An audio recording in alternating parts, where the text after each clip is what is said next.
ಶ್ರೀಗುರುಭ್ಯೋ ನಮಃ. ಹರಿ ಓಂ.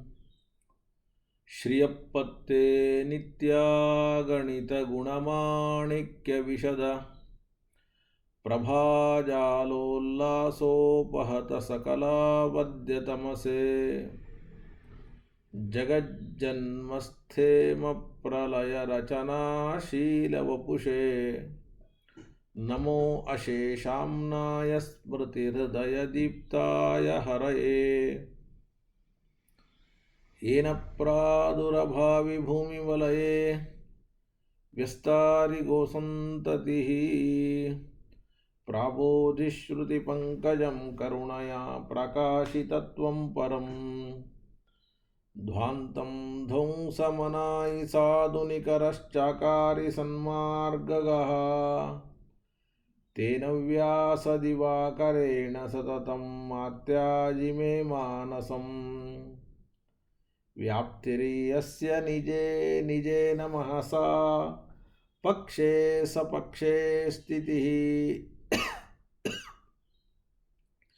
व्यावृत्तिश्च विपक्षतोत विषये सक्तिर्न वैबादिते नैमास्ति प्रतिपक्षयुक्तिरतुलं शुद्धं प्रमाणं समे भूयात्तत्त्वविनिर्णयाय भगवान् आनन्दतीर्थो मुनिः भवति यदनुभावादेडमुकोऽपि वाग्मी जडमतिरपि जन्तुर्जायते प्राज्ञमौलिः सकलवचनचेतो देवता भारती सा मम वचसि निधत्तां सन्निधिं मानसे च रमा निवासोचितवासभूमिः सन्न्यायरत्नावलिजन्मभूमिः वैराग्यभाग्यो मम पद्मनाभ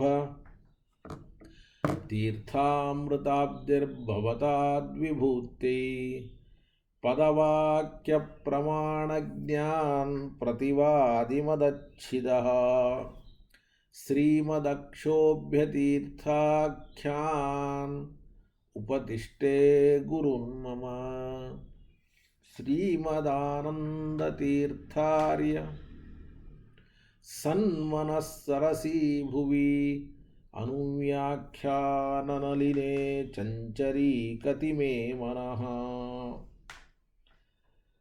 न शब्दाब्धौ गाढा न च निगमचर्चा सुचतुरा न च न्याये प्रौढा न च विदितवेद्या अपि वयम् परं श्रीमत्पूर्णप्रमतिगुरुकारुण्यसरणीं प्रपन्ना मान्या स्मः किमपि च वदन्तोऽपि महताम् भगवता बादरायणेन प्राणिनां निःश्रेयसाय प्रणीतमपि ब्रह्ममीमांसाशास्त्रम् असाधुनिबन्धान्धतमसा अवकुण्ठितत्वेन अप्रणीतमिव मन्यमानो भगवान् आनन्दतीर्थमुनिः.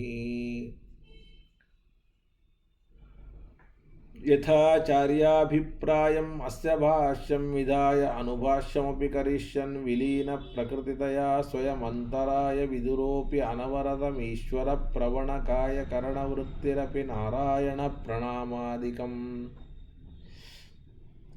प्रारीप्सितस्य अनन्तराय परिसमाप्ते प्रचयस्य च हेतुतया अविगीतशिष्टाचारपरम्परादिना अवगतमवश्यं करणीयम्.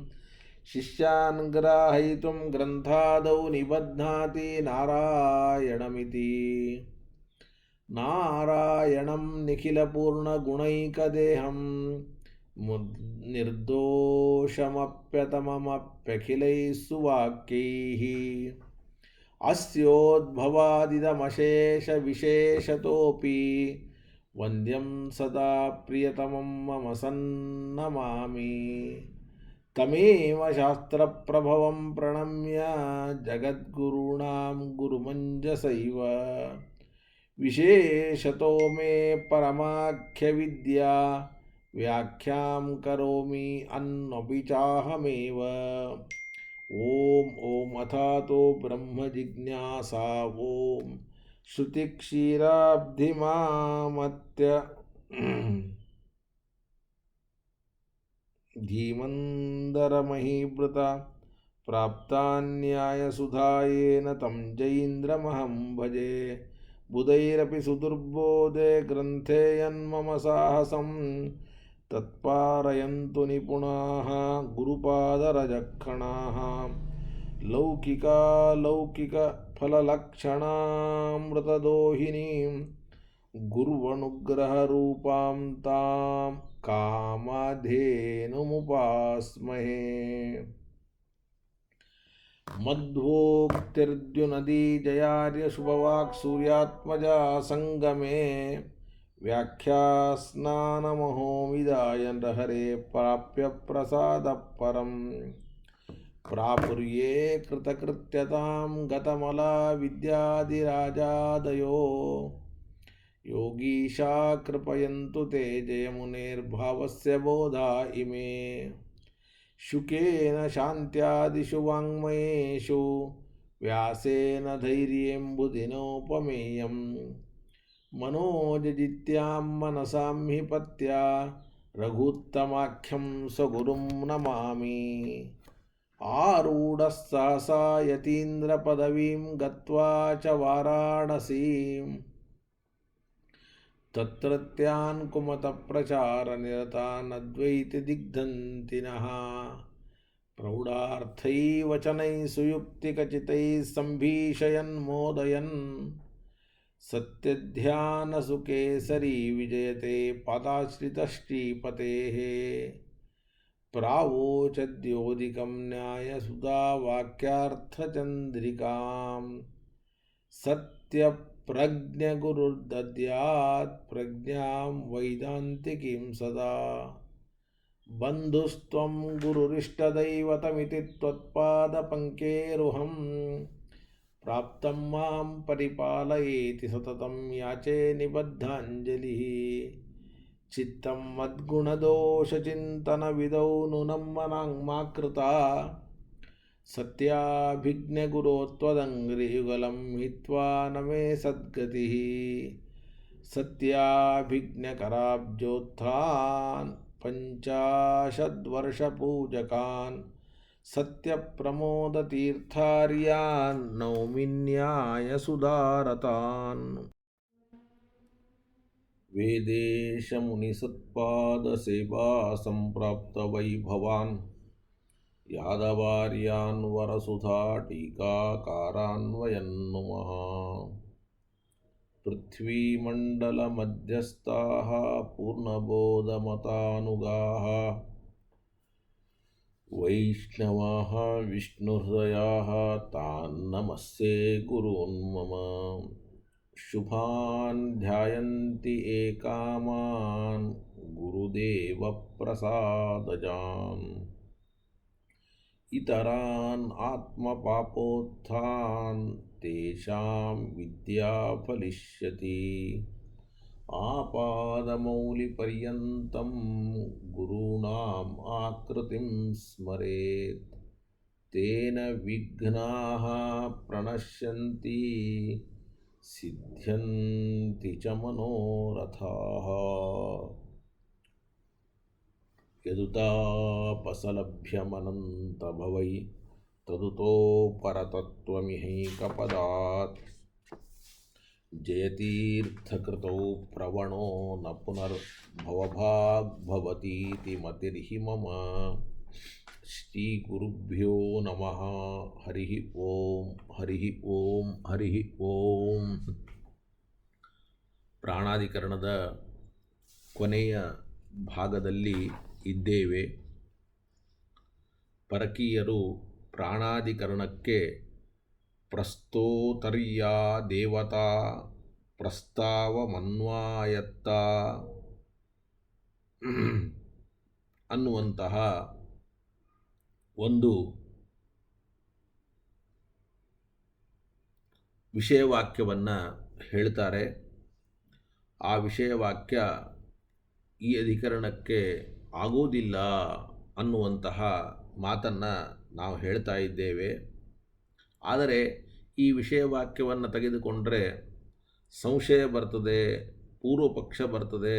ಅದಕ್ಕೋಸ್ಕರವಾಗಿ ಈ ವಿಷಯ ವಾಕ್ಯವನ್ನು ತೆಗೆದುಕೊಳ್ಳಿ ಅಂತ ಅವರು ಹೇಳ್ತಾರೆ. ನಾವು ಸಂಶಯ ಬರೋದಿಲ್ಲ, ಪೂರ್ವ ಪಕ್ಷ ಬರೋದಿಲ್ಲ, ಆದ್ದರಿಂದ ತೆಗೆದುಕೊಳ್ಬೇಡಿ, ಸರಿಯಲ್ಲ ಅಂತ ಹೇಳಿದರೆ ಇಲ್ಲ, ಯಾವುದಾದ್ರೂ ಒಂದು ರೀತಿಯಿಂದ ಸಂಶಯ ಬರ್ತದೆ ಅಂತ ಮತ್ತೆ ಶಂಕೆಯನ್ನು ಮಾಡ್ತಾ ಇದ್ದಾರೆ.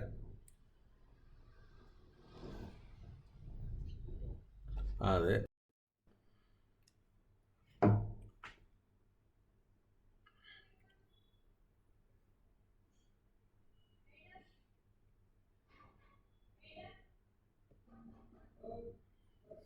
ನಾನು ಆದಿತ್ಯ ಅನ್ನಂ ಅವರು ಈ ವಾಕ್ಯದಿಂದ ಹೇಗೆ ಸಂಶಯ ಅನ್ನೋದನ್ನು ತಿಳಿಸ್ತಾ ಇದ್ದಾರೆ. ಆದಿತ್ಯ ಅನ್ನಂಚ ಉದ್ಗೀತ ಪ್ರತಿಹಾರ ದೇವತೆ ತಾವದ್ ಬ್ರಹ್ಮಣೋ ಅನ್ನೇ. ಈ ವಾಕ್ಯದಲ್ಲಿ ಉದ್ಗೀತ, ಪ್ರತಿಹಾರ, ಪ್ರಸ್ತಾವ ಅಂತಿದೆ. ಇವೆಲ್ಲವೂ ಕೂಡ ಸಾಮದ ವಿಭಾಗಗಳು. ಅದರಲ್ಲಿ ಉದ್ಗೀತ ಮತ್ತು ಪ್ರತಿಹಾರ ಇವರು ಆದಿತ್ಯ ಮತ್ತು ಅನ್ನ, ಅದಕ್ಕೆ ದೇವತೆಗಳು ಆದಿತ್ಯ ಮತ್ತು ಅನ್ನ. ಆದಿತ್ಯ ಮತ್ತು ಅನ್ನ ಇವರು ಬ್ರಹ್ಮನಕ್ಕಿಂತ ಭಿನ್ನರಾಗಿದ್ದಾರೆ. ಇನ್ನು ಮೂರನೇದಾಗಿ ಪ್ರಸ್ತಾವ. ಆ ಪ್ರಸ್ತಾವಕ್ಕೆ ದೇವತೆ ಪ್ರಾಣ. ಆ ಪ್ರಾಣ ಬ್ರಹ್ಮ ಆಗುವುದು ಬೇಡ ಅಂತ ಪೂರ್ವ ಪಕ್ಷವನ್ನು ಮಾಡಬಹುದಲ್ಲ ಈ ವಾಕ್ಯವನ್ನು ಇಟ್ಟುಕೊಂಡು ಅಂತ ಅವರು ಶಂಕೆಯನ್ನು ಮಾಡಿದರೆ ಈ ಶಂಕೆಯೂ ಕೂಡ ಸರಿಯಲ್ಲ ಅಂತ ಹೇಳ್ತೇವೆ. ನೋಡಿ, ನನು ಆದಿತ್ಯೋ ಅನ್ನಂಚ ಉದ್ಗೀತ ಪ್ರತಿಹಾರ ದೇವತೆ ತಾವದ್ ಬ್ರಹ್ಮಣೋ ಅನ್ನೇ ತತ್ ಸಾಮ್ಯಾತ್ ಪ್ರಾಣಸ್ಯಾಪಿ ನ ಬ್ರಹ್ಮತ್ವಂ ಇತಿ ಪೂರ್ವಪಕ್ಷ.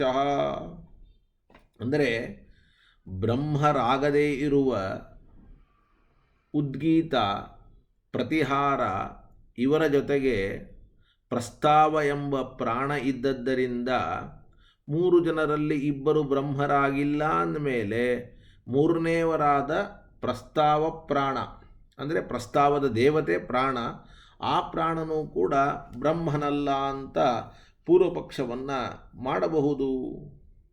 ಅಂತಂದರೆ ಇತಿಚೇನ್ನ ಹೀಗೆ ಮಾಡಲಿಕ್ಕೆ ಬರೋದಿಲ್ಲ. ಯಾಕೆ ಅಂತಂದರೆ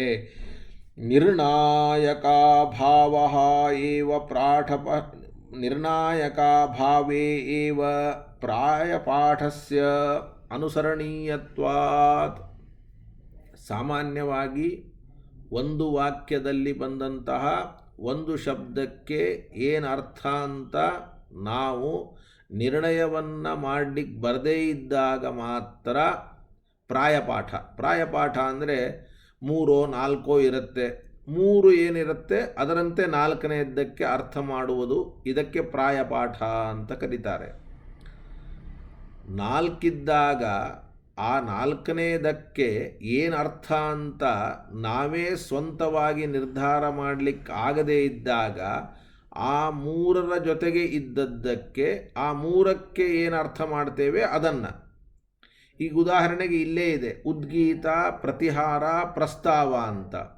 ಉದ್ಗೀತ ಬ್ರಹ್ಮ ಅಲ್ಲ, ಪ್ರತಿಹಾರ ಬ್ರಹ್ಮ ಅಲ್ಲ, ಅದಕ್ಕೆ ಪ್ರಸ್ತಾವವೂ ಕೂಡ ಬ್ರಹ್ಮ ಅಲ್ಲ ಅಂತ ನೀವು ಅರ್ಥ ಮಾಡಿದಿರಿ. ಆದರೆ ಪ್ರಸ್ತಾವಕ್ಕೆ ನಾವು ಪ್ರಾಯಪಾಠವನ್ನು ಇಟ್ಟುಕೊಳ್ಳದೇನೆ, ಅದರ ಜೊತೆಗೆ ಇದ್ದ 2ನ್ನು ಇಟ್ಟುಕೊಳ್ಳದೇನೆ ನಮಗೆ ಅರ್ಥವನ್ನು ನಿರ್ಣಯ ಮಾಡಲಿಕ್ಕೆ ಬರ್ತದೆ. ಆ ಅರ್ಥವನ್ನು ನಿರ್ಣಯ ಮಾಡಲಿಕ್ಕೆ ಬರ್ತಾ ಇರುವಾಗ ನಾವು ಪ್ರಾಯಪಾಠವನ್ನು ಇಟ್ಟುಕೊಂಡು ಅರ್ಥವನ್ನು ಮಾಡುವುದು ಬೇಡ.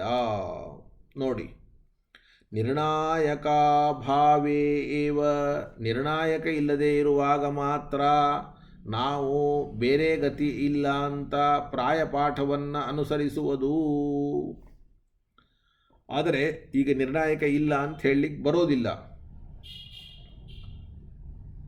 ಅದಕ್ಕೊಂದು ಉದಾಹರಣೆಯನ್ನು ತುಂಬ ಸುಂದರವಾದದ್ದನ್ನು ಟೀಕಾಚಾರ್ಯರು ಕೊಡ್ತಾರೆ. ಆ ಉದಾಹರಣೆ ನಮ್ಮೆಲ್ಲರಿಗೂ, ಸಾಮಾನ್ಯರಿಗೂ, ಲೌಕಿಕರಿಗೂ ಕೂಡ ಅರ್ಥವಾಗ್ತದೆ.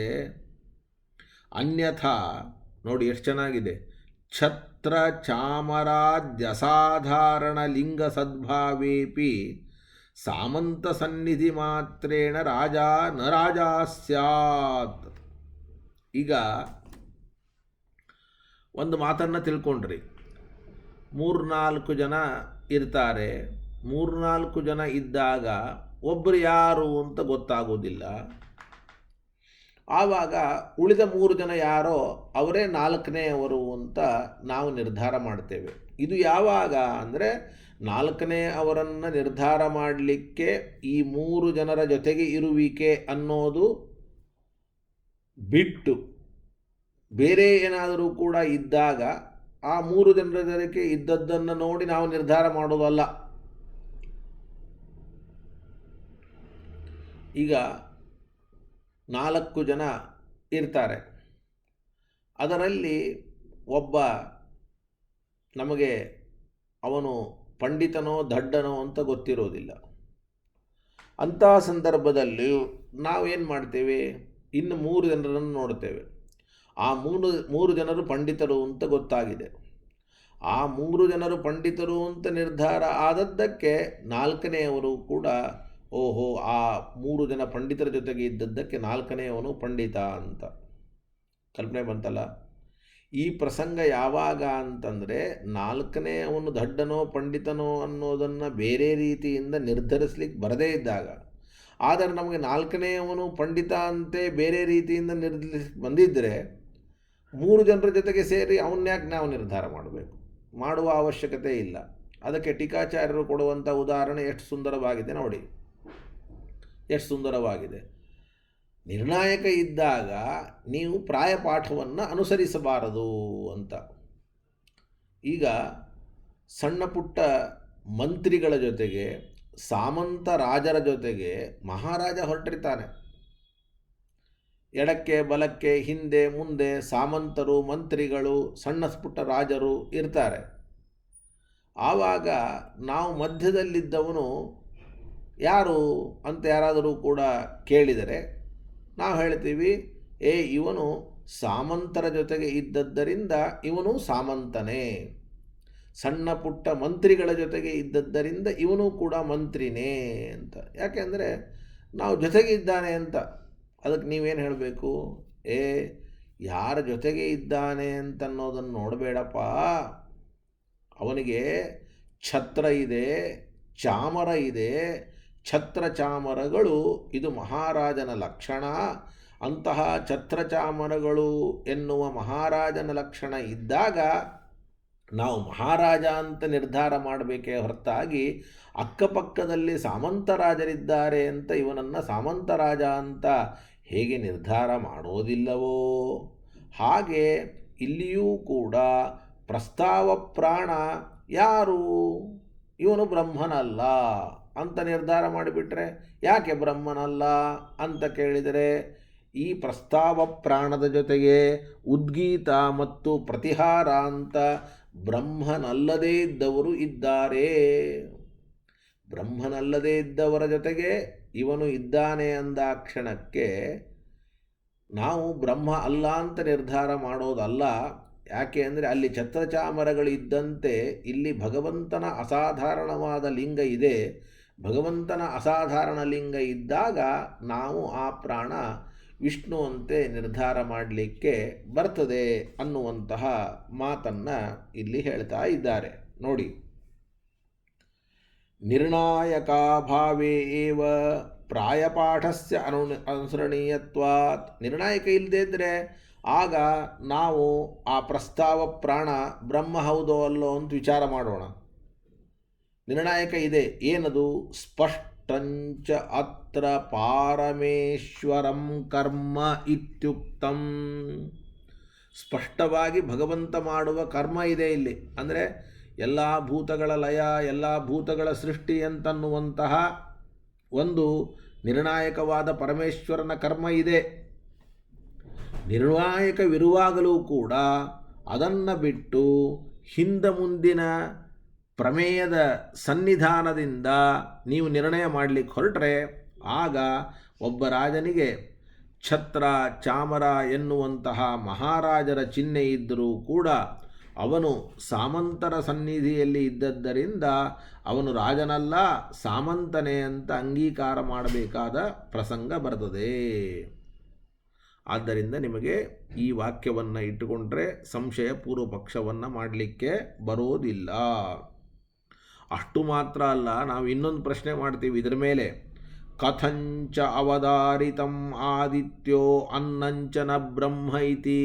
ಭಾಳ ಸಂತೋಷಪ್ಪ, ಇಬ್ಬರು ಬ್ರಹ್ಮರಲ್ಲ, ಮೂರನೇವರು ಬ್ರಹ್ಮನಾಗೋದು ಬೇಡ ಅಂತಂದು. ಈಗ 3 ಜನರನ್ನು ನೀವು ತಲೆಯಲ್ಲಿ ಇಟ್ಕೊಳ್ಳಿ. ಉದ್ಗೀತ, ಪ್ರತಿಹಾರ, ಪ್ರಸ್ತಾವ ಅಂತ ಈ ವಾಕ್ಯದಲ್ಲಿ ಬಂದಿದೆ.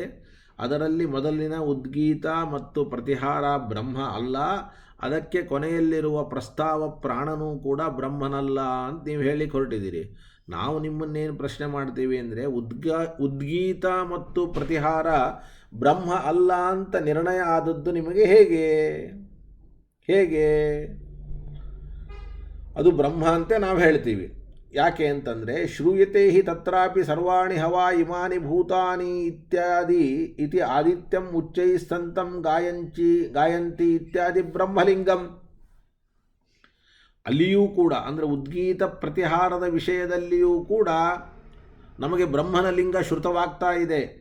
ಎಲ್ಲ ಪ್ರಾಣಿಗಳು ಸರ್ವೋತ್ಕೃಷ್ಟನಾದ ಆದಿತ್ಯನನ್ನು ಸ್ತೋತ್ರ ಮಾಡುತ್ತದೆ ಅಂತ ಇದು ಬ್ರಹ್ಮನ ಲಿಂಗ. ಅದರಂತೆ ಅನ್ನನ ಬಗ್ಗೆಯೂ ಕೂಡ ಇದೆ.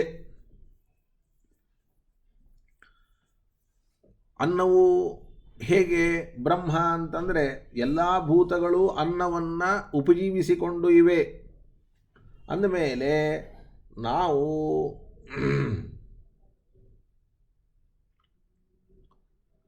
ಅನ್ನ ಅಂತಂದ ಕ್ಷಣಕ್ಕೆ ಬ್ರಹ್ಮ ಅಲ್ಲ ಅಂತ ಹೇಳಲಿಕ್ಕೆ ಬರೋದಿಲ್ಲ. ಯಾಕೆ ಅಂದರೆ ಅಲ್ಲಿ ಪ್ರಾಯಪಾಠ ಅಂತಂದರೆ ಅನೇಕಾವೃತ್ತಿ ಇರುವ ಪಾಠಕ್ಕೆ ಅನುಸಾರವಾಗಿ ಉಪಜೀವಿಸಿಕೊಂಡು ಅಂತ ಅರ್ಥವನ್ನು ಮಾಡಬೇಕು. ಉಪಜೀವಿಸಿಕೊಂಡು ಅಂತ ಅರ್ಥವನ್ನು ಮಾಡಿಬಿಟ್ರೆ ಅನ್ನ ಶಬ್ದಕ್ಕೂ ಬ್ರಹ್ಮ ಅಂತ ಅರ್ಥ ಆಗ್ತದೆ. ಎಲ್ಲರೂ ಉತ್ಕೃಷ್ಟ ಅಂತ ಅವನನ್ನು ಸ್ತೋತ್ರ ಮಾಡ್ತಾರೆ ಅಂದರೆ ಆದಿತ್ಯ ಶಬ್ದಕ್ಕೂ ಬ್ರಹ್ಮ ಅಂತ ಆಗ್ತದೆ.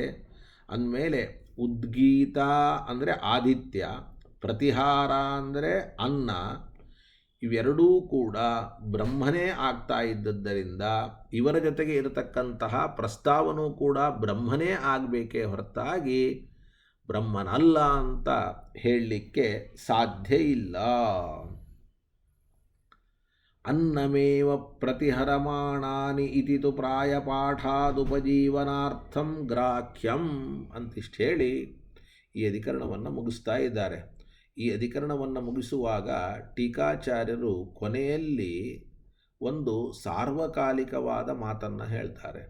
ಏನು ಸಾರ್ವಕಾಲಿಕವಾದ ಮಾತು ಅಂದರೆ, ಈಗ ನಮಗೆ ಚರ್ಚೆ ಬಂದದ್ದೇನು ಅಂತಂದರೆ, ಈ ಅಧಿಕರಣಕ್ಕೆ ಅಥವಾ ಇನ್ಯಾವುದೇ ಅಧಿಕರಣಕ್ಕೆ ವಿಷಯವಾಕ್ಯ ಯಾವುದು ಅಂತ ನಿರ್ಧಾರ ಮಾಡೋದೇ ಅದು ತುಂಬ ದೊಡ್ಡದಾದ ಜವಾಬ್ದಾರಿ. ಸಣ್ಣ ಜವಾಬ್ದಾರಿ ಅಲ್ಲ, ದೊಡ್ಡದಾದ ಜವಾಬ್ದಾರಿ. ಈಗ ಪರಕೀಯರು, ಪ್ರಾಚೀನ ವೃತ್ತಿಕಾರರು ಹೇಳಿದಂತಹ ಪ್ರಾಣಸ್ಯ ಪ್ರಾಣಂ ಅಂತನ್ನುವಂತಹ ವಿಷಯವಾಕ್ಯ ಸರಿ ಅಲ್ಲ ಅಂತ ತಾವು ಪ್ರಸ್ತೋತರ್ಯ ದೇವತಾ ಅನ್ನುವಂತಹ ವಿಷಯವಾಕ್ಯವನ್ನು ಹೇಳಿದರು. ಅದು ಕೂಡ ಸರಿಯಲ್ಲ ಅಂತ ನಾವು ಹೇಳಿದ್ವಿ. ಹೀಗೆ ಚರ್ಚೆಯೇನೋ ನಡೀತದೆ. ಆದರೆ ಸಾಮಾನ್ಯವಾಗಿ ಅಧಿಕರಣಗಳಿಗೆ ವಿಷಯವಾಕ್ಯವನ್ನು ನಿರ್ಧಾರ ಮಾಡೋದು ಸಾಮಾನ್ಯದ ಕೆಲಸ ಅಲ್ಲ. ಯಾರೋ ಅರ್ಧಂಬರ್ಧ ವೇದಗಳನ್ನು ತಿಳಿದವರು, ಕೆಲವೇ ವೇದಗಳನ್ನು ಅಧ್ಯಯನ ಮಾಡಿದವರು ಈ ಅಧಿಕರಣಕ್ಕೆ ವಿಷಯವಾಕ್ಯವನ್ನು ಹೇಳೋದಲ್ಲ. ಯಾಕೆ ಅಂತಂದರೆ, ನಾವು ವೇದವ್ಯಾಸ ದೇವರು ರಚನೆ ಮಾಡಿದಂತಹ ಬ್ರಹ್ಮಸೂತ್ರ, ಅವರು ರಚನೆ ಮಾಡಿದ ಅಧಿಕರಣ, ಆ ಅಧಿಕರಣ ಅದಕ್ಕೆ ವಿಷಯವಾಕ್ಯವನ್ನು ಹೇಳೋದು ಅಂತಂದರೆ ಅದು ಸಾಮಾನ್ಯದ ಕೆಲಸ ಅಲ್ಲ. ವೇದವ್ಯಾಸದೇವರ ಅಭಿಪ್ರಾಯ ತಿಳಿದಿರಬೇಕು. ಅವರು ಈ ಅಧಿಕರಣದಿಂದ ಎಷ್ಟು ವಾಕ್ಯಗಳನ್ನು ಭಗವತ್ಪರ ಅಂತ ಮಾಡ್ತಾರೆ, ನಿರ್ಧಾರ ಮಾಡ್ತಾರೆ ಅಂತನ್ನೋದು ಗೊತ್ತಿರಬೇಕು. ಅದಕ್ಕೆ ಸಮಗ್ರವಾದ ವೇದಗಳನ್ನು ಅಧ್ಯಯನ ಮಾಡಿರಬೇಕು. ಸಮಗ್ರವಾದ ವೇದಗಳನ್ನು ಅಧ್ಯಯನ ಮಾಡೋದಲ್ಲ, ಸಮಗ್ರವಾದ ವೇದಗಳನ್ನು ಅನಾದಿ ಕಾಲದಿಂದ ಅನಂತ ಕಾಲದವರೆಗೂ ಮರೆಯದೆ ಮನಸ್ಸಿನಲ್ಲಿ ಇಟ್ಟುಕೊಂಡಂತಹ, ಪ್ರಳಯ ಕಾಲದಲ್ಲಿಯೂ ಪ್ರತಿಭಾತ ಪರಾವರರಾದಂತಹ ಶ್ರೀಮದಾಚಾರ್ಯರು ಹೇಳಿದಂತಹ ವಿಷಯವಾಕ್ಯವೇ ಹೊರತಾಗಿ ಬೇರೆಯವರು ಹೇಳಿದ ವಿಷಯವಾಕ್ಯ ಆಗಲಿಕ್ಕೆ ಸಾಧ್ಯ ಇಲ್ಲ ಅನ್ನುವಂತಹ ಮಾತನ್ನು ಕೊನೆಗೆ ಹೇಳ್ತಾರೆ ನೋಡಿ. ಅಂದರೆ ನೀವು ಆಚಾರ್ಯರ ಮಹತ್ವ ಏನು ಅನ್ನೋದನ್ನು ಟೀಕಾಚಾರ್ಯರು ತಿಳಿಸ್ತಾರೆ. ತಸ್ಮಾತ್ ಸಂಶಯ ಪೂರ್ವಪಕ್ಷಯೋ ಅಸಂಭವಾತ್ ನ ಇದಂ ಉದಾಹರಣಂ. ಏನು ನೀವು ಪ್ರಸ್ತೋತರ್ಯಾ ದೇವತಾ ಪ್ರಸ್ತಾವಮನ್ವಾಯತ್ತ ಕಥಮಾಸಾ ದೇವತಾ ಪ್ರಾಣ ಇತಿ ಹೋವಾಚ ಸರ್ವಾಣಿ ಹವಾ ಇಮಾನಿ ಭೂತಾನಿ ಪ್ರಾಣಮೇವ ಅಭಿಸಂವಿಶಂತಿ ಪ್ರಾಣಂ ಅಭ್ಯುಜ್ಯಹತೆ ಸೈಷಾ ದೇವತಾ ಪ್ರಸ್ತಾವಮನ್ವಾಯತ್ತ. ಈ ವಿಷಯವಾಕ್ಯವನ್ನು ಅವರು ಕೊಟ್ಟಿದ್ದರು. ಆದರೆ ಈ ವಿಷಯವಾಕ್ಯದಿಂದ ನಮಗೆ ಪೂರ್ವಪಕ್ಷವೂ ಬರೋದಿಲ್ಲ, ಸಂಶಯವೂ ಬರೋದಿಲ್ಲ. ಸಂಶಯ ಪೂರ್ವಪಕ್ಷ ಬರದ ವಿಷಯವಾಕ್ಯಗಳನ್ನು ನೀವು ಉದಾಹರಿಸೋದು ತಪ್ಪು ಅಂತ ಹೇಳಿದ್ವಿ. ಹಾಗಾದರೆ ನೀವು ಕೊಟ್ಟ ವಿಷಯವಾಕ್ಯ ಸರಿನಾ? ನೀವು ಕೊಟ್ಟ ವಿಷಯವಾಕ್ಯದಿಂದ ಸಂಶಯ ಪೂರ್ವಪಕ್ಷಗಳು ಬರುತ್ತಾ ಅಂತಂದರೆ ಯಾರು ಕೊಟ್ಟದ್ದು ಅಂತ ವಿಚಾರ ಮಾಡಿ. ನೀವು ಅಂದರೆ ಯಾರು? ಕಿಂತು ನ್ಯಾಯವಿದಾಂ ಅಗ್ರೇಸರೇಣ. ಈ ಮಾತನ್ನು ನೆನಪಿಟ್ಕೊಳ್ಳಿ. ಏನು? ನ್ಯಾಯವಿದಾಂ ಅಗ್ರೇಸರೇಣ. ನ್ಯಾಯವಿದಾಂ ಅನ್ನೋ ಶಬ್ದಕ್ಕೆ ಬ್ರಹ್ಮಸೂತ್ರಗಳ ನ್ಯಾಯ. ಈ ಅಧಿಕರಣದ ನ್ಯಾಯದಿಂದ ಎಷ್ಟು ವಿಷಯವಾಕ್ಯಗಳ ನಿರ್ಧಾರ ಆಗತ್ತೆ, ಯಾವ ವೇದವಾಕ್ಯಗಳ ಅರ್ಥ ನಿರ್ಧಾರ ಆಗತ್ತೆ ಅದು ಗೊತ್ತಿರಬೇಕು. ಬರೀ ವೇದ ಗೊತ್ತಿದ್ದರೂ ಸಾಲದು, ಬರೀ ಯುಕ್ತಿಗಳು ಗೊತ್ತಿದ್ದರೂ ಸಾಲದು. ಹಾಗಾದರೆ ನಮ್ಮ ಶ್ರೀಮದಾಚಾರ್ಯರು ಬರೀ ನ್ಯಾಯಗಳನ್ನು ತಿಳಿದವರಲ್ಲ, ನ್ಯಾಯಗಳನ್ನು ತಿಳಿದವರಲ್ಲಿ ಅಗ್ರೇಸರರು ಅಂತಾರೆ. ನ್ಯಾಯವಿದಾಂ ಅಗ್ರೇಸರೇಣ. ವೇದಗಳನ್ನು ತಿಳಿದಿದ್ದಾರಾ ಆಚಾರ್ಯರು ಅಂದರೆ ಅನಂತ ವೇದಗಳನ್ನು ತಿಳಿದಿದ್ದಾರೆ. ಒಂದಲ್ಲ ಎರಡಲ್ಲ, ಅನಂತ ವೇದಗಳನ್ನು ಕೂಡ ತಿಳಿದಿದ್ದಾರೆ. ಅಂತಹ ಭಾಷ್ಯಕೃತ ಉಪಾತ್ತಮೇವ ಇತಿ ಸಿದ್ಧಂ. ಭಾಷ್ಯಕಾರರು ಉದಾಹರಿಸಿರ್ತಾರಲ್ಲ, ಇಂಥದ್ದೇ ವಿಷಯವಾಕ್ಯವಾಗ್ತದೆ ಹೊರತಾಗಿ ನಮ್ಮ ಮನಸ್ಸಿಗೆ ಕೊಟ್ಟಂಥದ್ದು ವಿಷಯವಾಕ್ಯ ಆಗಲಿಕ್ಕೆ ಸಾಧ್ಯ ಇಲ್ಲ. ಹಾಗಾದರೆ ಒಂದು ಅಧಿಕರಣಕ್ಕೆ ಯಾವುದು ವಿಷಯವಾಕ್ಯ ಅಂದರೆ ಸಂಪೂರ್ಣವಾದ ವೇದದ ಪರಿಚಯ ಇರಬೇಕು, ಸಂಪೂರ್ಣವಾದ ಆ ಅಧಿಕರಣದ ನ್ಯಾಯದ ಪರಿಚಯ ಇರಬೇಕು, ಯುಕ್ತಿಯ ಪರಿಚಯ ಇರಬೇಕು. ಯುಕ್ತಿ ವೇದ ಎರಡರ ಪರಿಚಯ ಇದ್ದಂತಹ ವ್ಯಕ್ತಿ ಅದು ಶ್ರೀಮದಾಚಾರ್ಯರು. ಯುಕ್ತಿಯನ್ನು ತಿಳಿದವರಲ್ಲಿ ಅಗ್ರೇಸರರು, ಅನಂತ ವೇದಗಳನ್ನು ತಿಳಿದವರು. ಇಂಥವರು ಕೊಟ್ಟದ್ದೇ ವಿಷಯವಾಕ್ಯವೇ ಹೊರತಾಗಿ ಬೇರೆ ವಿಷಯವಾಕ್ಯ ಅಲ್ಲ ಅಂತ ಇಲ್ಲಿಗೆ ಪ್ರಾಣಾಧಿಕರಣವನ್ನು ಮುಕ್ತಾಯ ಮಾಡ್ತಾ ಇದ್ದಾರೆ. ಇದರ ಮುಂದಿನ ಅಧಿಕರಣ ಛಂದೋಧಿಕರಣ ಮತ್ತು ಗಾಯತ್ರ್ಯಧಿಕರಣ ಅಂತ ಎರಡು ಬರ್ತದೆ. ಟೀಕಾಚಾರ್ಯರು ಗಾಯತ್ರ್ಯಧಿಕರಣವೇ ನಾವು ವಿವರಣೆಯನ್ನು ಮಾಡ್ತೀವಿ. ಛಂದೋಧಿಕರಣ ಅದಕ್ಕೆ ಭಾಷ್ಯದಲ್ಲಿಯೇ ಸ್ಪಷ್ಟತೆ ಇದೆ, ಅದಕ್ಕೋಸ್ಕರವಾಗಿ ಇಲ್ಲಿ ಮಾಡೋದಿಲ್ಲ ಅಂತ.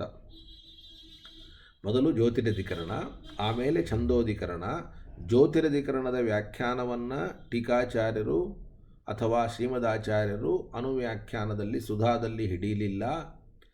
ಗಾಯತ್ರ್ಯಧಿಕರಣವೇ ಪ್ರಾರಂಭ ಮಾಡಿದರು. ಗಾಯತ್ರ್ಯಧಿಕರಣವನ್ನು ಪ್ರಾರಂಭ ಮಾಡಿ ಜ್ಯೋತಿರಧಿಕರಣವನ್ನು ಬಿಡೋದಕ್ಕೆ ಏನು ಕಾರಣ ಅನ್ನೋದಕ್ಕೆ ಕಾರಣವನ್ನು ಕೊಡ್ತಾರೆ. ಜ್ಯೋತಿಶ್ಚರಣಾಭಿಧಾನಾದಿತ್ಯತ್ರ ನೋಡಿ, ಇದು ಜ್ಯೋತಿರಧಿಕರಣ. ಜ್ಯೋತಿಶ್ಚರಣಾಭಿಧಾನಾತ್ ಅನ್ನುವಂತಹ ಅಧಿಕರಣಕ್ಕೆ ಸಂಬಂಧಪಟ್ಟದ್ದೆಲ್ಲವೂ ಕೂಡ ಅಭ್ಯಧಿಕಾ ಶಂಕ, ಅದು ಹೆಚ್ಚಿನ ಶಂಕ, ಅದಕ್ಕೆ ಸಮಾಧಾನ, ಅವನ್ನೆಲ್ಲವನ್ನೂ ಕೂಡ ಭಾಷ್ಯೇ ಏವ ದರ್ಶಿತ, ಭಾಷ್ಯದಲ್ಲಿಯೇ ತೋರಿಸಲಾಗಿದೆ. ಎಲ್ಲಿ? ಯದಾಹ ಅಗ್ನಿಸೂಕ್ತತ್ವಾದಿತಿ, ಇದು ಭಾಷ್ಯ, ಅಲ್ಲಿ ತೋರಿಸಲಾಗಿದೆ.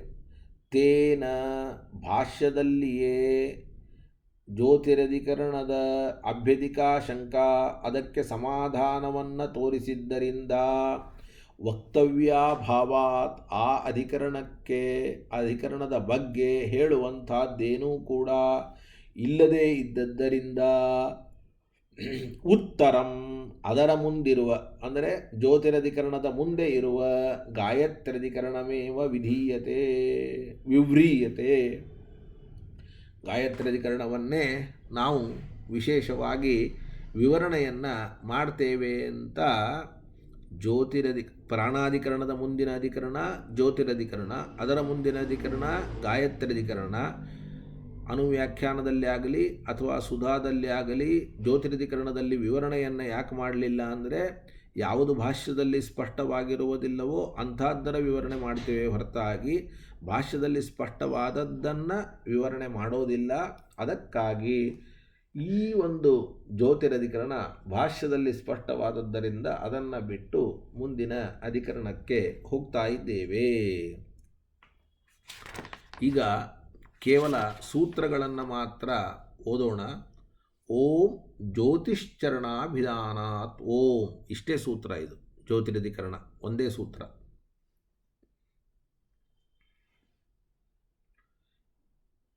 ಈ ಜ್ಯೋತಿಶ್ಚರಣಾಭಿಧಾನಾತ್ ಅನ್ನುವಲ್ಲಿ ಜ್ಯೋತಿಷ್ ಶಬ್ದ ವಾಚ್ಯನಾದವನು ವಿಷ್ಣುವೇ. ಯಾಕೆ ಅಂತಂದರೆ ಚರಣಾಭಿಧಾನಾತ್ ಅಂತ. ಇಲ್ಲಿ ಪೂರ್ವ ಪಕ್ಷ ಏನು ಅಂತಂದರೆ ವಿಮೇ ಕರ್ಣಾಪತಯತೋ ವಿ ಚಕ್ಷು ವಿ ಇದಂ ಜ್ಯೋತಿರ್ಹೃದಯ ಆಹಿತಂ ಯತ ವಿಮೇ ಮನಶ್ಚರತಿ ದೂರ ಆದೀಹಿ ಅಂತ ಈ ವಾಕ್ಯವೇ ವಿಷಯವಾಕ್ಯ. ಇಲ್ಲಿ ಜ್ಯೋತಿ ಅಂತ ಪದ ಬಂದಿದೆ. ಈ ಜ್ಯೋತಿಷ್ ಶಬ್ದಕ್ಕೆ ಅಗ್ನಿ ಅರ್ಥವೋ ಅಥವಾ ವಿಷ್ಣು ಅಂತ ಅರ್ಥವೋ ಅಂತ ಸಂಶಯ. ಗುಹಾನಿಹಿತತ್ವ ಮತ್ತು ಗುಹಾನಿಹಿತತ್ವ ಇದ್ದದ್ದರಿಂದ, ಹೃದಯ ಗುಹೆಯಲ್ಲಿ ಇರುವಿಕೆ ಅನ್ನುವ ಧರ್ಮ ಇದ್ದದ್ದರಿಂದ ವಿಷ್ಣುವೋ, ಅಥವಾ ಜ್ಯೋತಿಷ್ ಶಬ್ದದ ರೂಢಿ ಅಗ್ನಿಯಲ್ಲಿದ್ದದ್ದರಿಂದ ಅಗ್ನಿಯೋ. ವಿಮೇ ಕರ್ಣಾಪತಯತೋ ಅಂದರೆ ಅಗ್ನಿ ಸೂಕ್ತ ಇದು, ಆದ್ದರಿಂದ ಅಗ್ನಿಯೇ ಪ್ರತಿಪಾದ್ಯ. ಇನ್ನು ಗುಹಾನಿಹಿತತ್ವ ಅನ್ನೋದು ವಿಷ್ಣುವಿನ ಧರ್ಮ, ಅದನ್ನು ಅಗ್ನಿಯಲ್ಲಿ ಹೇಗೆ ಕೂಡಿಸ್ತೀರಿ ಅಂತಂದರೆ ಅಗ್ನಿಯೂ ಕೂಡ ಗುಹಾನಿಹಿತವಾಗಿದೆ. ಗುಹಾನಿಹಿತ ಅಂದರೆ ನಮ್ಮ ಜಠರಾಗ್ನಿ, ಜಠರದಲ್ಲಿರುವಂತಹ ಹೊಟ್ಟೆಯ ಒಳಗೆ ಇರತಕ್ಕಂಥ ಏನು ಅಗ್ನಿ ಇದೆ, ನಾವು ತಿಂದ ಆಹಾರವನ್ನು ಜೀರ್ಣ ಮಾಡುವ ಅಗ್ನಿ, ಆ ಜಠರಾಗ್ನಿ ಅದು ಒಂದರ್ಥದಲ್ಲಿ ಗುಹಾನಿಹಿತ. ಹಾಗಾದರೆ ಗುಹಾನಿಹಿತತ್ವ ಅನ್ನುವ ಲಿಂಗವೂ ಅಗ್ನಿಯಲ್ಲಿ ಬಂತು. ಅಗ್ನಿ ಶಬ್ದದ ರೂಢಿಯಂತೂ ಅಗ್ನಿಯಲ್ಲಿ ಇದ್ದೇ ಇದೆ. ಆದ್ದರಿಂದ ಜ್ಯೋತಿಷ್ ಶಬ್ದ ಅನ್ನೋದು ಅಗ್ನಿಯನ್ನೇ ಹೇಳ್ತದೆ ಅಂತ ಪೂರ್ವಪಕ್ಷ. ಅದಕ್ಕೆ ಸಿದ್ಧಾಂತ ಇಂದ್ರಿಯ ಅಗೋಚರತ್ವ ಅನ್ನುವಂತಹ ಒಂದು ಅಸಾಧಾರಣ ಧರ್ಮವನ್ನು ಹೇಳಿದ್ದಾರೆ. ಇದು ವಿಷ್ಣುವಿಗೆ ಮಾತ್ರ ಅನ್ವಯಿಸುವುದು, ಅಗ್ನಿಗೆ ಇಲ್ಲ. ಆದ್ದರಿಂದ ಇಲ್ಲಿ ಜ್ಯೋತಿಷ್ ಶಬ್ದ ವಾಚ್ಯನು ವಿಷ್ಣು ಅಂತ ಇಷ್ಟು ಜ್ಯೋತಿರಧಿಕರಣದ ಸಾರ. ಇದಾದ ಮೇಲೆ ಬರುವಂತಹದ್ದು ಛಂದೋಧಿಕರಣ ಅಂತೂ ಅದಕ್ಕೆ ಕರೀತಾರೆ, ಗಾಯತ್ರ್ಯಧಿಕರಣ ಅಂತೂ ಕರೀತಾರೆ. ಕನ್ಫ್ಯೂಸ್ ಮಾಡ್ಕೊಳ್ಬೇಡಿ. ಒಂದೇ ಅಧಿಕರಣಕ್ಕೆ ಎರಡು ಹೆಸರು, ಒಂದು ಗಾಯತ್ರ್ಯಧಿಕರಣ ಅಥವಾ ಛಂದೋಧಿಕರಣ ಅಂತ. ಅದನ್ನು ನಾವು ಈಗ ಪ್ರಾರಂಭವನ್ನು ಮಾಡೋಣ. ಶ್ರೀ ಗುರುಭ್ಯೋ ನಮಃ. ಶ್ರೀ ಗುರುಭ್ಯೋ ನಮಃ.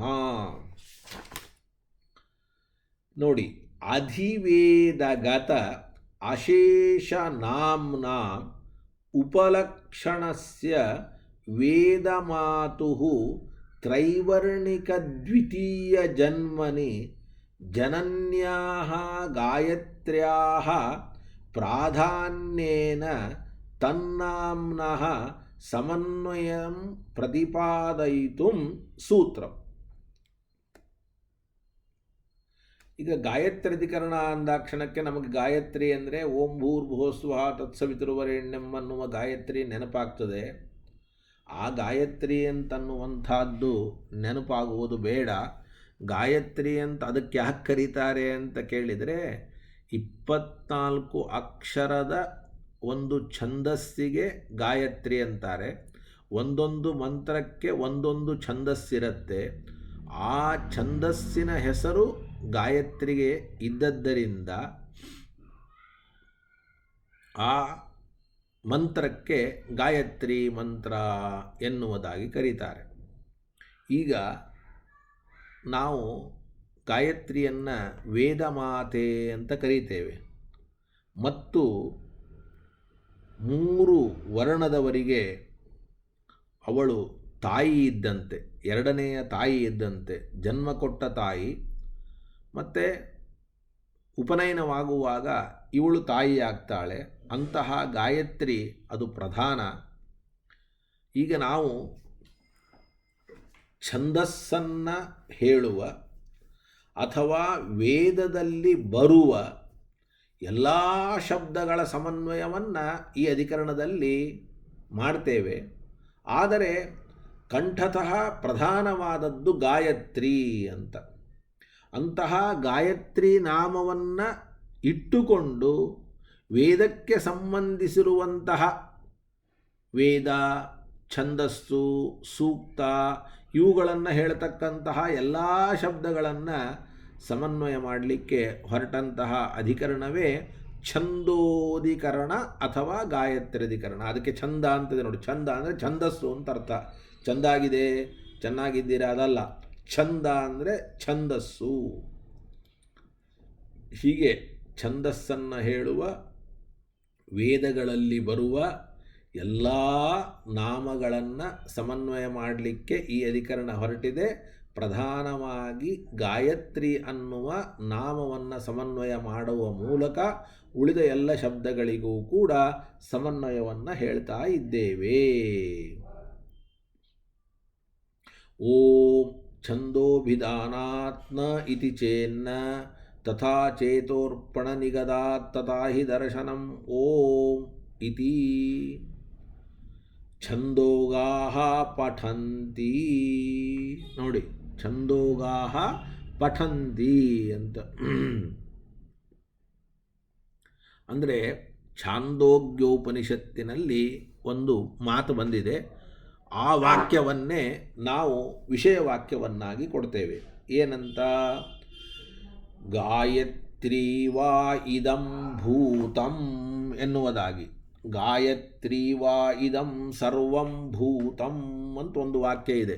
ಗೊತ್ತಾಯ್ತಾ? ಯಾವುದು ವಿಷಯ ವಾಕ್ಯ?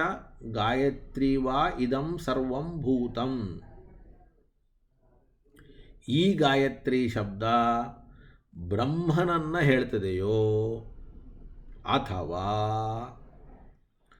ವರ್ಣ ಸಮುದಾಯ ರೂಪವಾದ ಮಂತ್ರ, 8 ಅಕ್ಷರ, 24 ಅಕ್ಷರ, 32 ಅಕ್ಷರ, 12 ಅಕ್ಷರ. ನಾರಾಯಣ ಮಂತ್ರ 8 ಅಕ್ಷರ ಇದೆ, ವಾಸುದೇವ ಮಂತ್ರ 12 ಅಕ್ಷರ ಇದೆ, ನರಸಿಂಹ ಮಂತ್ರ 32 ಅಕ್ಷರ ಇದೆ, ಗಾಯತ್ರಿ ಮಂತ್ರ 24 ಅಕ್ಷರ ಇದೆ. ಹೀಗೆ 24 ಅಕ್ಷರದಿಂದ ಕೂಡಿದ ಮಂತ್ರವನ್ನು ಈ ಗಾಯತ್ರಿ ಅನ್ನುವಂತಹ ಶಬ್ದ ಹೇಳ್ತದೆಯೋ ಅಥವಾ ವಿಷ್ಣುವಿನನ್ನು ಹೇಳ್ತದೆಯೋ? ತತ್ರ ಸಂಶಯಃ ಕಿಂ ಗಾಯತ್ರಿ ಬ್ರಹ್ಮ ಕಿಂ ವರ್ಣ ಸಮಾವೇಶ ಲಕ್ಷಣೋ ಮಂತ್ರಃ ಇತಿ. ಪೂರ್ವಪಕ್ಷ ಏನು? ಮಂತ್ರಃ ಏವ ಇತಿ ತಾವತ್ ಪ್ರಾಪ್ತಂ. ಇಲ್ಲ, ಗಾಯತ್ರಿ ಶಬ್ದಕ್ಕೆ ಮಂತ್ರ ಅಂತೆ ಅರ್ಥವನ್ನು ಮಾಡಿ. ಕುತಃ, ಯಾಕೆ ಮಂತ್ರ ಅಂತನ್ನುವಂತಹ ಅರ್ಥವನ್ನು ಮಾಡಬೇಕು ಅಂತಂದರೆ, ಗಾಯತ್ರಿ ಶಬ್ದಸ್ಯ ಛಂದೋ ವಿಶೇಷೆ ಪ್ರಸಿದ್ಧತ್ವಾತ್. ಯಾರಾದರೂ ಕೇಳಿ ಗಾಯತ್ರಿ ಅಂದರೆ ಮಂತ್ರ ಅಂತೆ ಅಂತಾರೆ ಹೊರತಾಗಿ ಗಾಯತ್ರಿ ಅಂದರೆ ವಿಷ್ಣು ಅಂತ ಹೇಳುವುದಿಲ್ಲ. ಆದ್ದರಿಂದ ಗಾಯತ್ರಿ ಶಬ್ದ ಮಂತ್ರದಲ್ಲಿಯೇ ಪ್ರಸಿದ್ಧವಾಗಿದೆ. ನನು ಏತದಪಿ ಪೂರ್ವನ್ಯಾಯೇನೈವ ಪರಿಹೃತಂ ಇತ್ಯತಃ ಅಭ್ಯಧಿಕಾ ಶಂಕೆಯ ಪೂರ್ವಪಕ್ಷಯತಿ ನಿತ್ಯತ್ವಾದಿತಿ. ನಾವು ಮತ್ತೆ ಯೋಚನೆ ಮಾಡಬೇಕು.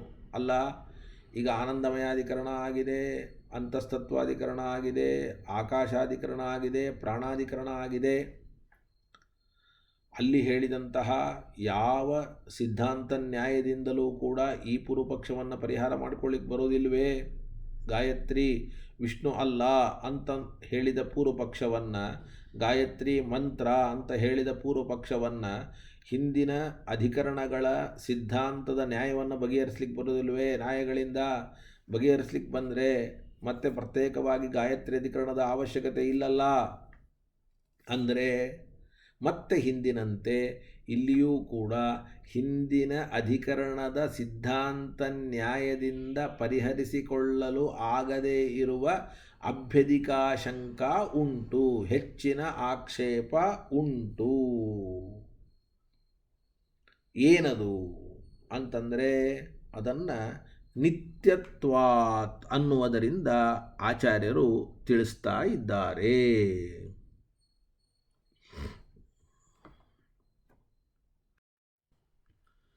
ನಿತ್ಯತ್ವಾದೇವ ಶಬ್ದಸ್ಯ ತತ್ಸ್ವಭಾವ ಕಥಂ ಹರೇಃ. ಏನದು ಅಭ್ಯಧಿಕಾಶಂಕ ಅಂತಂದರೆ, ಶಬ್ದವೇ ನಿತ್ಯವಾದದ್ದರಿಂದ, ನಮ್ಮ ಮತ ಪ್ರಕಾರ ಶಬ್ದವೂ ನಿತ್ಯ, ವರ್ಣಗಳು ನಿತ್ಯ ಮತ್ತು ಅನಾದಿಯಾದದ್ದರಿಂದ ಅದರ ಸ್ವಭಾವ ಹೇಗೆ ಪರಮಾತ್ಮನ ಅಧೀನವಾಗತ್ತೆ. ಹಿಂದೆ ಈ ಮಾತನ್ನು ಆಡಿದ್ದೇವೆ. ಯಾವುದು ನಿತ್ಯವೋ ಮತ್ತು ಯಾವ ಧರ್ಮವು ಯಾವ ವಸ್ತುವಿನ ಸ್ವಭಾವವಾಗಿದೆಯೋ ಆ ಸ್ವಭಾವ ಪರಮಾತ್ಮನ ಅಧೀನವಾಗಲಿಕ್ಕೆ ಸಾಧ್ಯ ಇಲ್ಲ ಅನ್ನುವಂತಹ ಮಾತು ಅಲ್ರಿ. ಮತ್ತು ಆಕಾಶ ಅನ್ನೋದು ಕೂಡ ನಿತ್ಯವಾಗಿತ್ತು, ಅದರ ಧರ್ಮವಾದ ಅವಕಾಶ ಪ್ರದತ್ವ ಇದು ಪರಮಾತ್ಮನ ಅಧೀನ ಅಂತ ಹೇಳಿದ್ರಲ್ಲ. ಹಾಗೆ ಇಲ್ಲಿಯೂ ಕೂಡ ನಿತ್ಯವಾದ ಶಬ್ದ ಪರಮಾತ್ಮನ ಅಧೀನವಾಗಬಹುದಲ್ಲ ಅಂತ ಪ್ರಶ್ನೆ ಮಾಡ್ತಾ ಇದ್ದಾರೆ. ಭವೇತ್ ಆಕಾಶಾದಿ ಶಬ್ದಾನಾಂ ಪರಮಾತ್ಮ ಪರತ್ವಂ. ಆಕಾಶಾದಿ ಶಬ್ದಗಳು ಪರಮಾತ್ಮ ಪರ ಆಗಲಿ. ಯಾಕೆ ಅಂತಂದರೆ ಅನ್ಯಗತಸ್ಯ ಶಬ್ದ ಪ್ರವೃತ್ತಿ ನಿಮಿತ್ತಸ್ಯ ಈಶ್ವರ ಪರತಂತ್ರತ್ವೇನ ತತ್ರ ಮುಖ್ಯವೃತ್ತಯೋಗಾತ್. ಆಕಾಶಾದಿ ಶಬ್ದದ ಪ್ರವೃತ್ತಿ ನಿಮಿತ್ತವಾದ ಅವಕಾಶ ಪ್ರದತ್ವ, ಅದು ಏನು ಆಕಾಶದಲ್ಲಿ ಇದೆಯೋ ಅಂಥದ್ದು ಪರಮಾತ್ಮನ ಅಧೀನವಾಗಿದೆ. ಪರಮಾತ್ಮನ ಅಧೀನವಾದದ್ದರಿಂದ ಆಕಾಶಾದಿ ಶಬ್ದಗಳು ಪರಮಾತ್ಮನಲ್ಲಿ ಮುಖ್ಯ, ಆಕಾಶದಲ್ಲಿ ಅಮುಖ್ಯ. ಯಾಕೆ ಅಂದರೆ ಆಕಾಶದಲ್ಲಿರುವ ಪ್ರವೃತ್ತಿ ನಿಮಿತ್ತ ಅದು ಭಗವದ್ ಅಧೀನ ಅನ್ನುವ ಕಾರಣದಿಂದ. ನೋಡಿ, ಯದ್ಯಪಿ ವಿವರತ್ವಾದಿಕಂ ಕಾರಣತಃ ಸ್ವರೂಪತೋಪಿ ಅನಾಗಂತುಕಂ. ಆದರೆ ನಮಗೆ ಸಹಜವಾಗಿ ಒಂದು ಪ್ರಶ್ನೆ ಬರ್ತದೆ. ಆಕಾಶದಲ್ಲಿ ಯಾವ ಧರ್ಮ ಇದೆ? ವಿವರ ಪ್ರದತ್ವ, ಅವಕಾಶವನ್ನು ಕೊಡುವಿಕೆ ಅನ್ನುವಂತಹ ಧರ್ಮ ಇದೆ. ಅದು ಹಿಂದೆ ಹೇಳಿದಂತೆ ಆಗಂತುಕ ಅಲ್ಲ, ಅದು ಸ್ವಭಾವಭೂತವಾದದ್ದೇ. ಈಗ ಜ್ಞಾನ, ಇಚ್ಛಾ, ಪ್ರಯತ್ನ ಆಗಂತುಕ, ಹಾಗೆ ಆಗಂತುಕ ಅಂತೂ ಅಲ್ಲ. ಸ್ವರೂಪತಃನೂ ಕೂಡ ಅದು ನಿತ್ಯವೇ ಅಂದಮೇಲೆ ಅದು ಪರಮಾತ್ಮನ ಅಧೀನ ಆದಂತೆ ಶಬ್ದದ ಪ್ರವೃತ್ತಿ ನಿಮಿತ್ತವೂ ಕೂಡ ಛಂದಸ್ಸು, ಗಾಯತ್ರಿ, ವೇದ ಅಂತ ಹೇಳಿದರೆ ಇದು ಕೂಡ ಅಧೀನ ಆಗಬಹುದಲ್ಲ. ಅಂದರೆ ಆದರೂ ಕೂಡ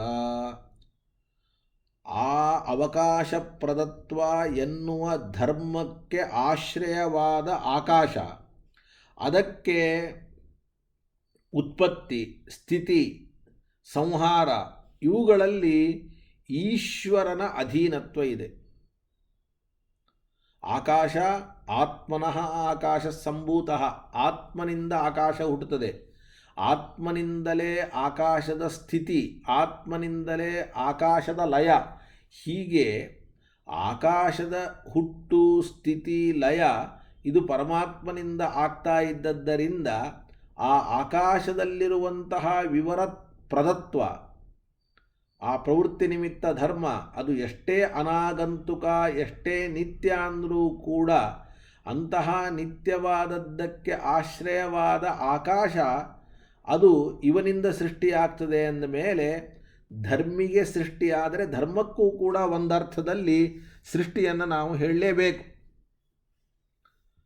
ಅದನ್ನು ಈಶ್ವರನ ಅಧೀನ ಅಂತ ಹೇಳದೇ ಇದ್ದರೆ ಬೇರೆ ಉಪಾಯ ಇಲ್ಲ, ಅಪರಿಹಾರ್ಯ. ಈಶ್ವರನ ಅಧೀನ ಅಂತ ಹೇಳಲೇಬೇಕು. ಕಲ್ಪನೆ ಬಂತಲ್ಲ, ಆಕಾಶದಲ್ಲಿರುವ ವಿವರ ಪ್ರದತ್ವ, ಅವಕಾಶವನ್ನು ಕೊಡುವಿಕೆ ಅನ್ನುವ ಧರ್ಮ ಅದು ನಿತ್ಯವಾಗಿದ್ದರೂ ಅನಾಗಂತುಕವಾಗಿದ್ದರೂ ಕೂಡ ಅಂತಹ ಧರ್ಮಕ್ಕೆ ಆಶ್ರಯವಾದ ಆಕಾಶ ಸೃಷ್ಟಿಸ್ಥಿತಿಗಳಿಗೆ ಒಳಪಟ್ಟಿದೆ, ಈಶ್ವರನ ಅಧೀನವಾಗಿದೆ. ಅಂದಮೇಲೆ ಧರ್ಮೀ ಅಧೀನವಾದ ಮೇಲೆ ಧರ್ಮ, ಅದರಲ್ಲಿರುವ ಧರ್ಮ ಅಧೀನವಾಗಲ್ಲ ಅಂತ ಹೇಳಲಿಕ್ಕೆ ಬರೋದಿಲ್ಲ. ನೋಡಿ ಎಷ್ಟು ಚೆನ್ನಾಗಿದೆ. ಯದ್ಯಪಿ ವಿವರತ್ವಾದಿಕಂ ಕಾರಣತಃ ಸ್ವರೂಪತೋಪಿ ಅನಾಗಂತುಕಂ ತಥಾಪಿ ಧರ್ಮಿಣಃ ಏವ ಆಕಾಶಾದೇಃ ಉತ್ಪತ್ತಿ ವಿನಾಶತಃ ಜನ್ಮಸ್ಥಿತಿಲಯೇಷು ಈಶ್ವರಾಧೀನತ್ವೇ ಧರ್ಮಸ್ಯಾಪಿ ತಥಾ ಭಾವೋ ಅವರ್ಜನೀಯ.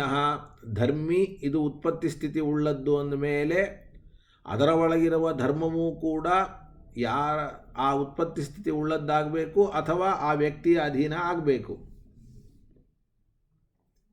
ಇನ್ನು ಆಕಾಶಕ್ಕೆ ಉತ್ಪತ್ತಿ ಸ್ಥಿತಿನೇ ಇಲ್ಲ ಅಂತನ್ನೋಣ ಅಂತಂದರೆ ನಚ ಆಕಾಶ ಅನಾದಿನಿತ್ಯ ಇತಿ ಯುಕ್ತಂ.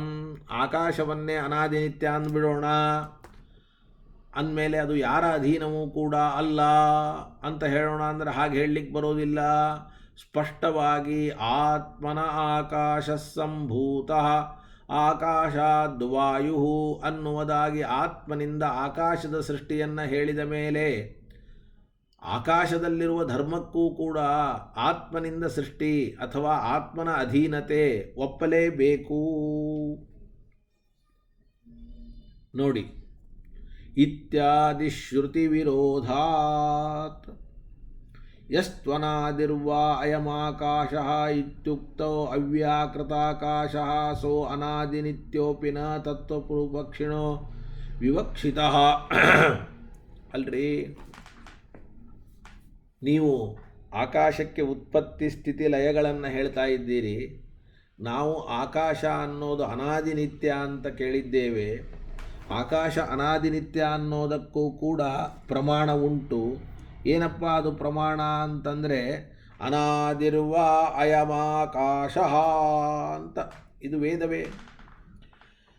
ಹಾಗಾದರೆ ಅನಾದಿರ್ವ ಅಯಮಾಕಾಶ ಅಂತ ಸ್ಪಷ್ಟವಾಗಿ ಆಕಾಶ ಅನಾದಿನಿತ್ಯ ಅನ್ನೋ ವಿಷಯದಲ್ಲಿ ಪ್ರಮಾಣ ಇದ್ದಾಗ ನೀವು ಉತ್ಪತ್ತಿ ಸ್ಥಿತಿ ಉಳ್ಳದ್ದು ಲಯ ಉಳ್ಳದ್ದು ಆಕಾಶ ಅಂತೀರಲ್ಲ, ಹೇಗೆ ಅನ್ನುವಂತಹ ಪ್ರಶ್ನೆ ಬಂದರೆ ನೋಡಿ, ಅನಾದಿರ್ವಾಯಮಾಕಾಶ ಅಂತ ಯಾವ ಆಕಾಶವನ್ನು ಹೇಳಿದ್ದಾರೆ ಅಂತ ಕೇಳಿದರೆ ಅವ್ಯಾಕೃತವಾದ ಆಕಾಶವನ್ನು ಹೇಳಿದ್ದಾರೆ. ಉತ್ಪತ್ತಿ ಸ್ಥಿತಿ ಲಯವುಳ್ಳ ಆಕಾಶ ಯಾವುದು ಅಂತ ಕೇಳಿದರೆ ಅದು ಜಡವಾದ ಆಕಾಶ. ಹಾಗಾದರೆ ಅಂದರೆ ಭೂತಾಕಾಶ, ಎರಡು ಆಕಾಶಗಳು, ಭೂತಾಕಾಶ ಮತ್ತು ಅವ್ಯಾಕೃತಾಕಾಶ. ಈಗಲಾದರೂ ಕೂಡ ಆತ್ಮನಃ ಆಕಾಶ ಸಂಭೂತ ಅನ್ನೋದು ಭೂತ ಪ್ರಕರಣವೇ ಹೊರತಾಗಿ ಅವ್ಯಾಕೃತಾಕಾಶವನ್ನು ಹೇಳುವ ಪ್ರಕರಣ ಅಲ್ಲ. ಯಾಕೆಂದರೆ ಮುಂದೆ ಆಕಾಶಾದ್ವಾಯು ವಾಯೋರಗ್ನಿ ಅಗ್ನೇರಾಪಃ ಅದ್ಭ್ಯ ಪೃಥಿವಿ ಅಂತ ಎಲ್ಲ ಪಂಚಮಹಾಭೂತಗಳ ಸೃಷ್ಟಿ. ಹಾಗಾದರೆ ಆತ್ಮನಿಂದ ಸೃಷ್ಟಿಯಾದ ಆಕಾಶ ಭೂತಾಕಾಶವೇ ಹೊರತಾಗಿ ಅವ್ಯಾಕೃತಾಕಾಶ ಅಲ್ಲ. ಅದಕ್ಕಾಗಿ ನಾವು ಅಂದರೆ ಪೂರ್ವ ಪಕ್ಷಿಗಳು ಇಲ್ಲಿ ಭೂತಾಕಾಶವನ್ನೇ ತೆಗೆದುಕೊಂಡು ಭೂತಾಕಾಶವನ್ನು ಹೇಳುವ ಆಕಾಶ ಶಬ್ದವನ್ನು ಸಮನ್ವಯವನ್ನು ಮಾಡಿದ್ದಾರೆ. ಅವ್ಯಾಕೃತಾಕಾಶದ ಪ್ರಕರಣವೇ ಅಲ್ಲ, ಅವ್ಯಾಕೃತಾಕಾಶದ ಬಗ್ಗೆ ಪ್ರಶ್ನೆಯೂ ಕೂಡ ಇಲ್ಲ.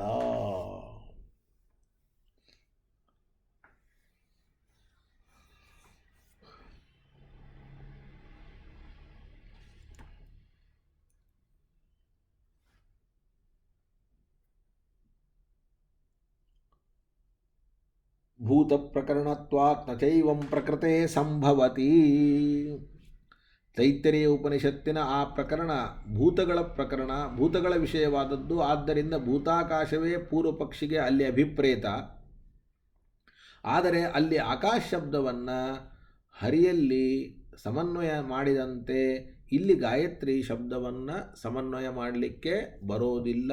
ಯಾಕೆ ಅಂತಂದರೆ ಅಲ್ಲಿ ಭೂತಾಕಾಶ ಉತ್ಪತ್ತಿ ಸ್ಥಿತಿ ಉಳ್ಳದ್ದು, ಅದರಲ್ಲಿರುವ ಧರ್ಮವೂ ಅನಾದಿಯಾಗಿದ್ದರೂ ಈಶ್ವರನ ಅಧೀನವಾಗಿದೆ.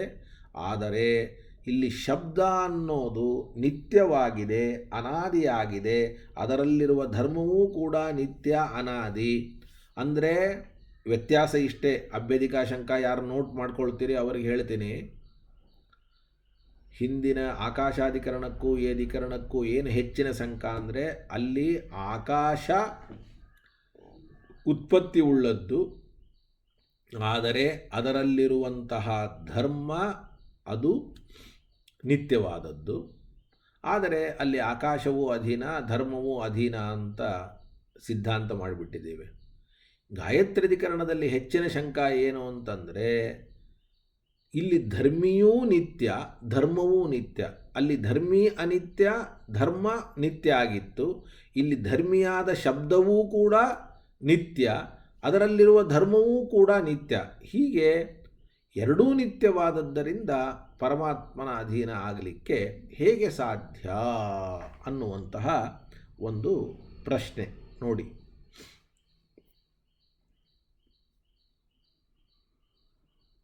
ಗಾಯತ್ರಿ ಶಬ್ದ ಪ್ರವೃತ್ತಿ ನಿಮಿತ್ತಂ ಹಿ ಗಾನತ್ರಾಣಕರ್ತೃತ್ವಂ. ಹಾಗಾದರೆ ಈಗ ನಾವು ಶಬ್ದವೂ ಧರ್ಮಿಯಾದ ಶಬ್ದವೂ ನಿತ್ಯ, ಧರ್ಮವಾದಂತಹ ಯಾವುದದು ಗಾನತ್ರಾಣ ಕರ್ತೃತ್ವ, ಅದು ಕೂಡ ಪರಮಾತ್ಮನಲ್ಲಿಯೇ ಬರುವಂತಹದ್ದು. ಅದು ಪರಮಾತ್ಮನ ಹೇಳ್ತದೆಯೋ ಇಲ್ಲೋ ಅನ್ನೋದರ ಬಗ್ಗೆ ಈಗ ಚರ್ಚೆಯನ್ನು ಮಾಡಬೇಕು. ಹಾಗಾದರೆ ಗಾಯತ್ರಿ ಶಬ್ದದ ಪ್ರವೃತ್ತಿ ನಿಮಿತ್ತ ಯಾವುದು ಅನ್ನುವುದನ್ನು ನೋಡಿ. ಕೊನೆಗೆ ಗಾಯತ್ರಿ ಶಬ್ದ ಇದು ವಿಷ್ಣುವಿನನ್ನು ಹೇಳೋದಿಲ್ಲ, ಮಂತ್ರವನ್ನೇ ಹೇಳಲಿ ಅಂತ ಪೂರ್ವಪಕ್ಷ ವಿಷ್ಣುವಿನನ್ನು ಹೇಳ್ತದೆ ಅಂತ ಸಿದ್ಧಾಂತ. ಇದು ಗಾಯತ್ರಿಧಿಕರಣದ ಸಾರ. ಶ್ರೀಕೃಷ್ಣಾರ್ಪಣಮಸ್ತು. ಶುಭಾನ್ ಧ್ಯಾಯಂತಿ ಏಕಾಮಾನ್ ಗುರುದೇವ ಪ್ರಸಾದಜಾನ್ ಇತರಾನ್ ಆತ್ಮಪಾಪೋತ್ಥಾನ್ ತೇಷಾಂ ವಿದ್ಯಾ ಫಲಿಷ್ಯತಿ. ಹರಯೇ ನಮಃ, ಹರಯೇ ನಮಃ, ಹರಯೇ ನಮಃ.